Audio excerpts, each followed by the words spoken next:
Inas Alaboud est une enfant syrienne de 9 ans. Avant, elle était avec nous, mais malheureusement, elle a quitté cette vie injuste qu'elle vivait. Sa famille a été touchée, avec des membres gravement blessés à cause des bombardements des bandes criminelles d'Assad et des milices iraniennes sur la maison où il vivait. Inas dormait, ainsi que sa sœur, dans cette modeste maison dont le toit était en tuiles. Et sa vie était simple, mais cela n'a pas pu les protéger des crimes des bandes d'Assad et des milices iraniennes qui lui sont loyales. C'est la vie que vivent les Syriens, une maison modeste à l'origine, qui ne devient plus habitable, mais se retrouve ainsi, le sang se mêlant aux décombres de la maison et aux coussins sur lesquels ses enfants dormaient.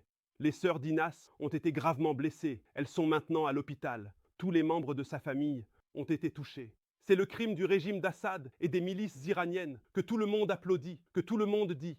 Que l'Iran mène une guerre, je ne sais pas quelle guerre, une guerre décisive. Voici sa guerre décisive contre nos enfants. La nuit, dans cet endroit, nos enfants dorment en toute sécurité, et une roquette tombe sur eux, les laissant dans cet état. Les bombardements ne se produisent pas seulement ici à Binish. Il y a eu des bombardements à Ariha aussi, tout à l'heure, au centre de la ville d'Ariha. Elle a été ciblée par des obus et des roquettes des bandes criminelles d'Assad et des milices iraniennes. Aujourd'hui, juste depuis le matin jusqu'à maintenant, et concentrez-vous sur les chiffres, car ce ne sont pas que des chiffres. Environ 125 obus, entre obus de chars, obus d'artillerie et roquettes, sont tombés sur 23 zones à Idlib. Dans ces environs, touchant environ 125 obus sur des maisons civiles, ils ont été soumis à des bombardements à Idlib et dans ces environs, environ 25 obus sont tombés sur des maisons civiles. C'est la vie que nous menons. Environ 13 drones kamikazes ont attaqué plusieurs zones à Idlib et dans ces environs aujourd'hui. C'est la vie que nous menons.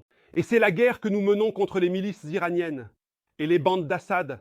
La salle d'opération Fath al-Moubin a répondu tout à l'heure, aux endroits d'où les roquettes ont été tirées, mais c'est notre guerre contre des milices iraniennes occupantes venues de l'autre bout du monde pour tuer des enfants en fleurs ici.